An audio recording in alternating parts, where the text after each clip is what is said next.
Olá pessoal, tudo bem? Eu sou o pastor Giovanni e esse é mais um vídeo escatológico do final dos tempos, profecias, sobre aquilo que ainda vai acontecer no futuro. E hoje nós vamos continuar a nossa série de vídeos sobre os julgamentos de Deus após a segunda vinda de Jesus, né? O segundo advento, logo após o final, bem no finalzinho da tribulação, tá? Então nós vamos falar hoje sobre o julgamento dos gentios. Como é que será o julgamento dos gentios? Se você ainda não segue o nosso canal, aperte aqui, siga o nosso canal, siga também nas redes sociais, que tem um link aqui no videozinho no YouTube, dê um joinha, deixe seus comentários ao final e vamos que vamos. O julgamento dos gentios é a temática de hoje aqui escatológica. Então, em primeiro lugar, nós precisamos saber qual é a hora desse julgamento dos gentios.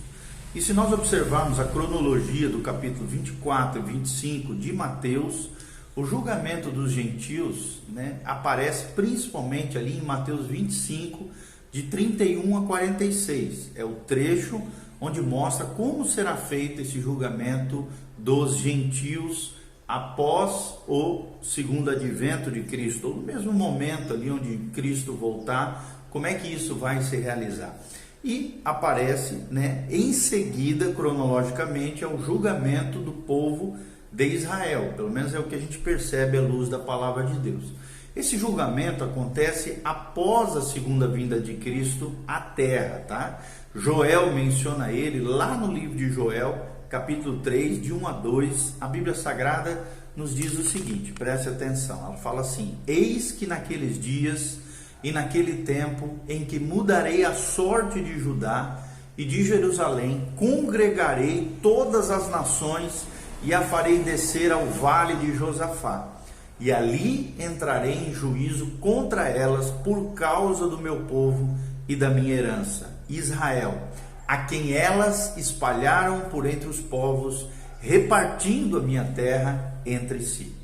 É o que fala Joel capítulo 3, de 1 a 2, é esse trecho que eu estou falando aqui para vocês, tá? Então, percebendo um pouquinho, discernindo aquilo que diz as Escrituras nesse trecho especificamente, no capítulo 25 de Mateus, aqui especificamente o profeta revela que o julgamento sobre os gentios acontecerá ao mesmo tempo que o Senhor restaurará, ou vai restaurar a nação de Israel, a sua terra original, a terra da Palestina, que é, obviamente, na segunda vinda de Cristo que isso acontecerá. Então, logo em seguida, esse julgamento deve ocorrer durante a segunda vinda, após o ajuntamento e julgamento de Israel. Ele deve também preceder a instituição do milênio, ou seja, após esses julgamentos que nós estamos mencionando aqui nesses vídeos, né, vai acontecer o reino milenial ou o milênio, pois aqueles que forem aceitos nesse julgamento ou aprovados, esses sim serão levados para o reino milenário, é o que diz Mateus 25, 34, a Bíblia Sagrada fala isso, ok? Qual será, uma segunda pergunta surge quando nós pensamos sobre o julgamento dos gentios, qual será o local desse julgamento dos gentios?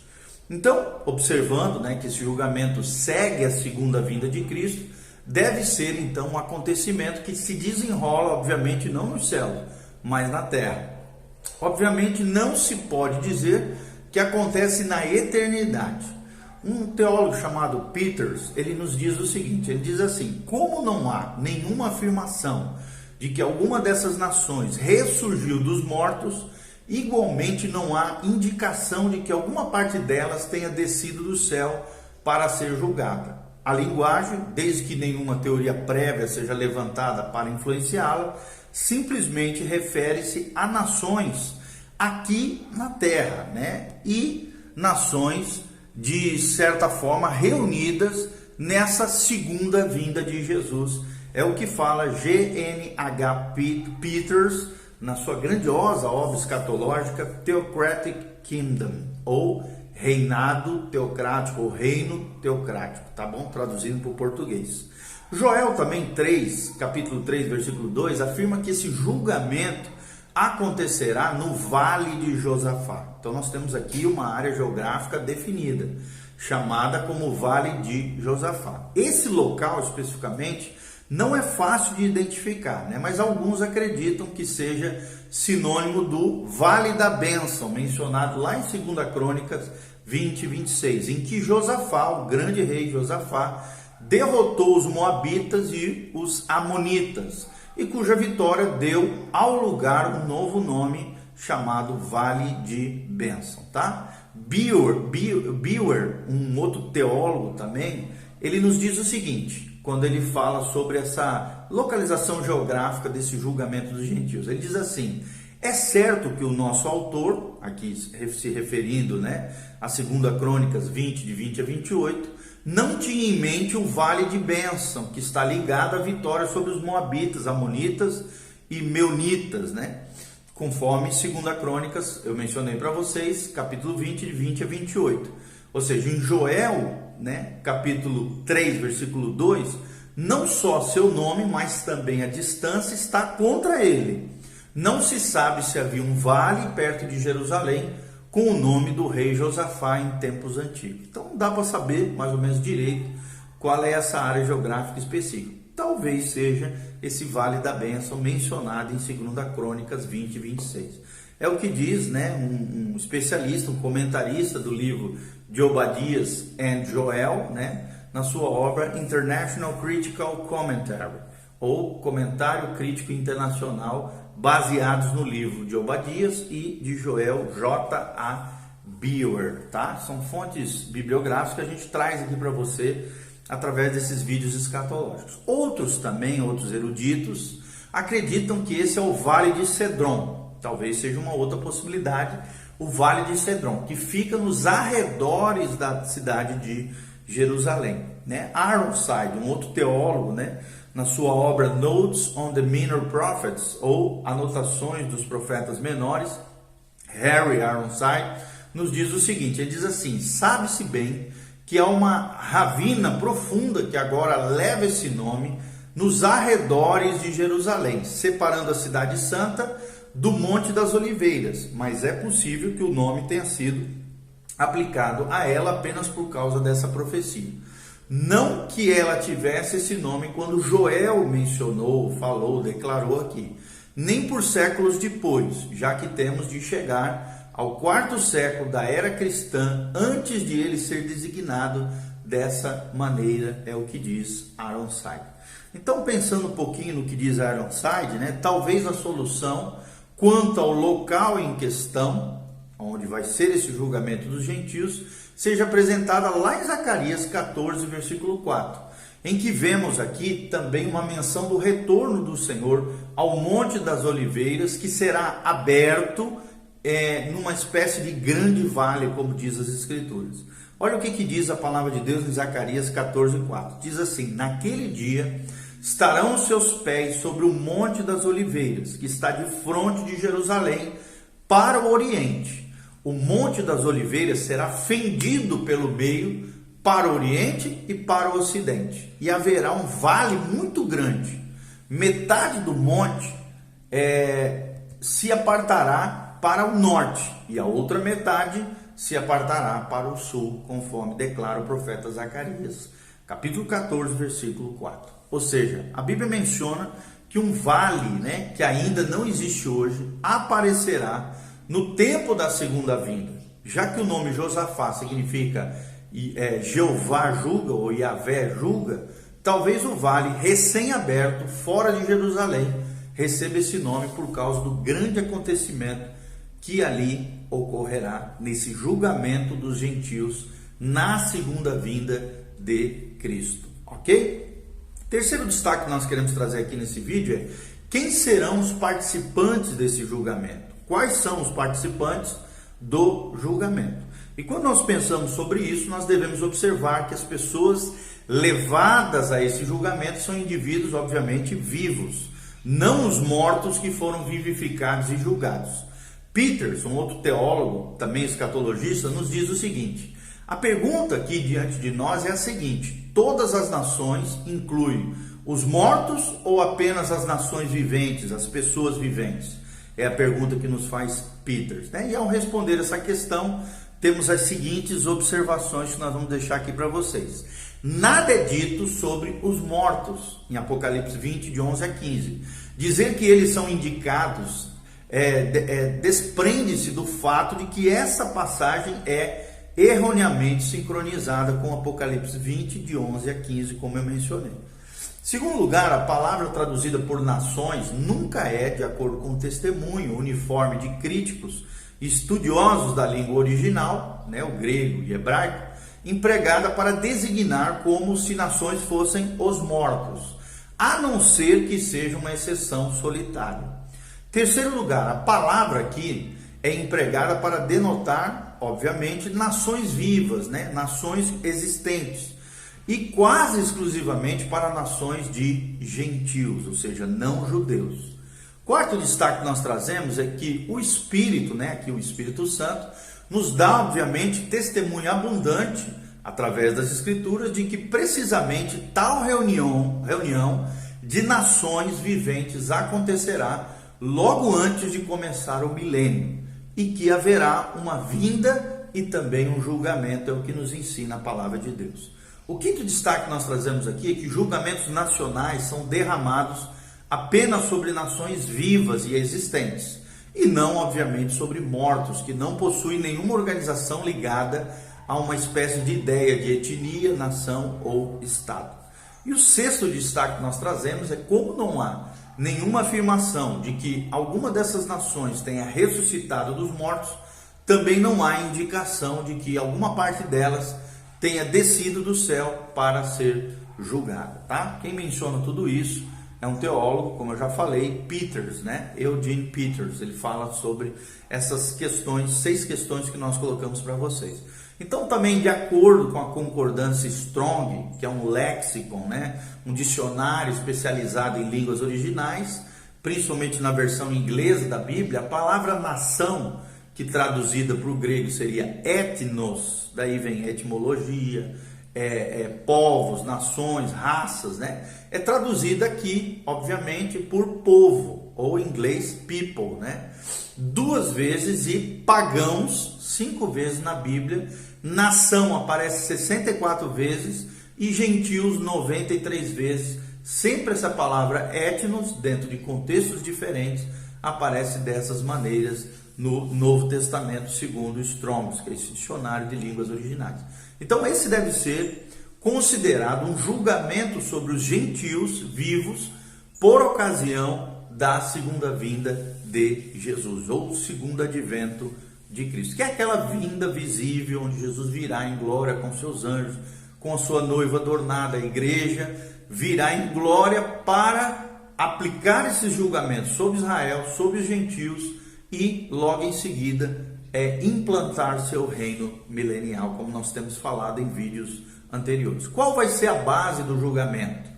Qual vai ser o fundamento desse julgamento? Como é que Deus efetivará esse julgamento? Então, a base na qual o julgamento é distribuído é, obviamente, o tratamento recebido por um grupo chamado meus irmãos.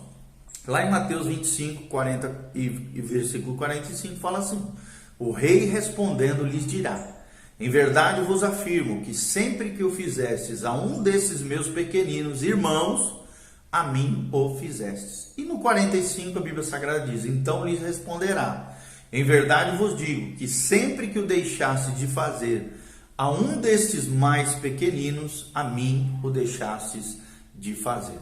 Quando nós pensamos um pouquinho sobre isso, podemos observar, com base em Joel 3, versículo 2, que Israel é o centro de todo o plano de julgamento, porque a Bíblia diz: congregarei todas as nações e ali entrarei em juízo contra elas por causa do meu povo, da minha herança, Israel, a quem elas espalharam por entre os povos, repartindo a minha terra entre si.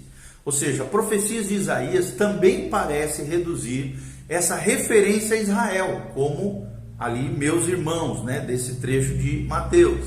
Apenas, obviamente, as testemunhas crentes, aqueles que acreditaram na pregação do Evangelho do Reino, mencionando aqui o ministério daquele grupo específico, uma vez que ele escreve o seguinte: né? A Bíblia diz assim: porém entre elas um sinal, e alguns dos que foram salvos enviarei às nações, a Tarsis, Pul e Lude, que atiram com o arco a Tubal e a Javã, até as terras do mar mais remotas, que jamais ouviram falar de mim. É o que diz aqui o profeta Isaías.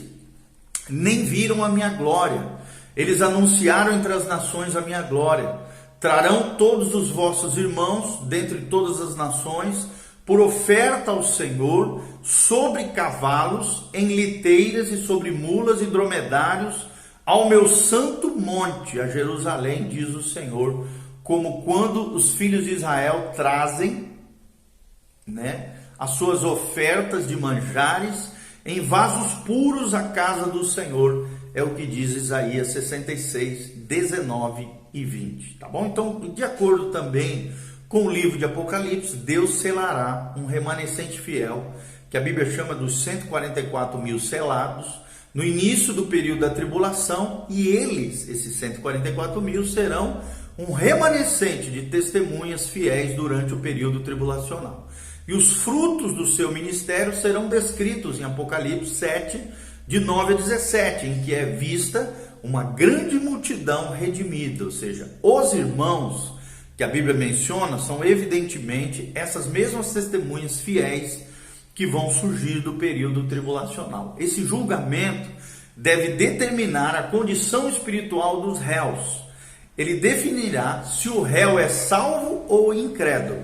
Uma análise, obviamente, descuidada da passagem parece mostrar que esse é um julgamento baseado em obras, com resultado atrelado às obras do réu, ou seja, daqueles que não, né, que estão sendo cobrados aqui no juízo. Uma observação mais cuidadosa não apoiará, obviamente, essa conclusão. Mas o primeiro destaque que nós trazemos é que o princípio aceito nas Escrituras é o de que um homem jamais é salvo por obras, pois a salvação nunca é oferecida com base em obras. Conforme Mateus 25, 46 diz: irão estes para o castigo eterno, porém os justos para a vida eterna. É o que diz o Evangelho de Mateus 25, 46. Então vemos aqui que o destino eterno do povo colocado sob julgamento está sendo decidido por Jesus de Nazaré na sua vinda. E esse não poderia ser um julgamento, obviamente, por obras, pois o destino eterno nunca é decidido com essa base judicial, mas com base na aceitação ou rejeição da obra de Cristo por nós na cruz do Calvário.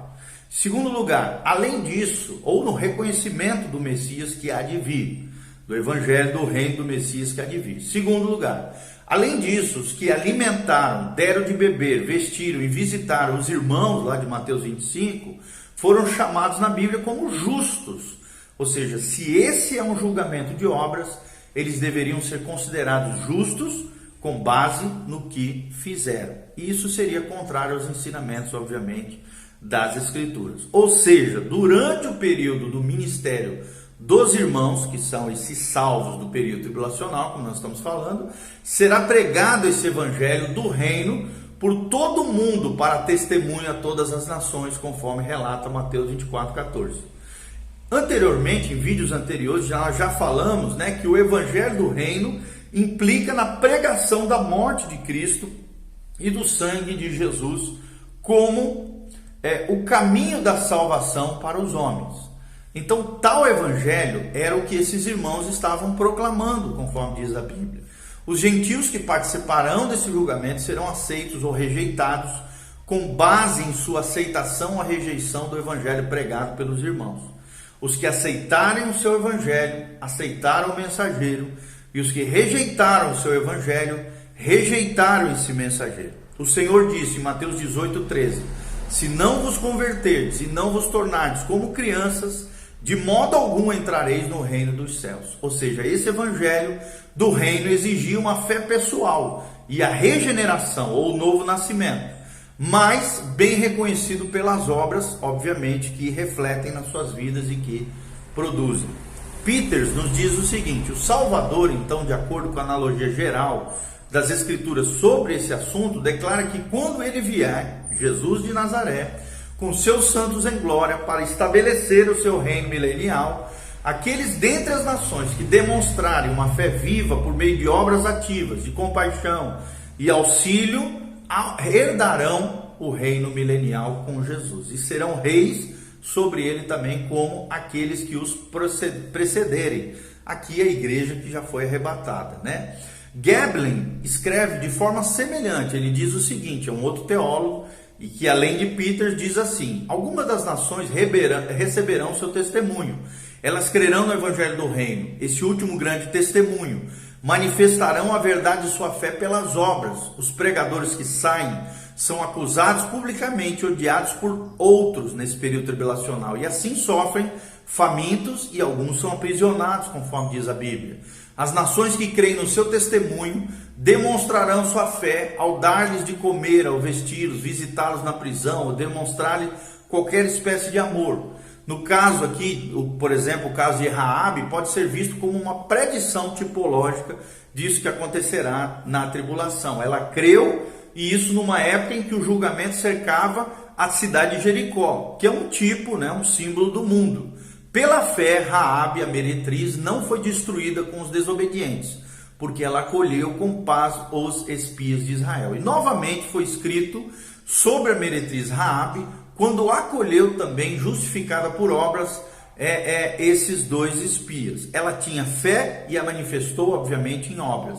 Assim também as nações creem nos mensageiros e os tratam com gentileza. E a graça, então, os cobre, porque eles creram nesse povo de Deus e no Jesus que há de vir. É o que nos afirma Arnold Gablin na sua obra The Gospel According to Matthew, ou o Evangelho de acordo com Mateus, tá bom? Então, pensando um pouquinho no que diz Peter, no que diz Gablin, conclui-se que os gentios serão julgados com base em suas obras, para verificar se são salvos ou incrédulos, pelo fato de terem recebido ou rejeitado o evangelho pregado pelo remanescente durante a tribulação. Tá bom? Nós vamos parar por aqui e vamos continuar logo em seguida no vídeo posterior. Continue conosco, graças a Deus, dê um joinha, faça seus comentários e clique aqui no link onde você pode semear nesse ministério, exercer sua generosidade e também participar das nossas redes sociais. Amém e amém.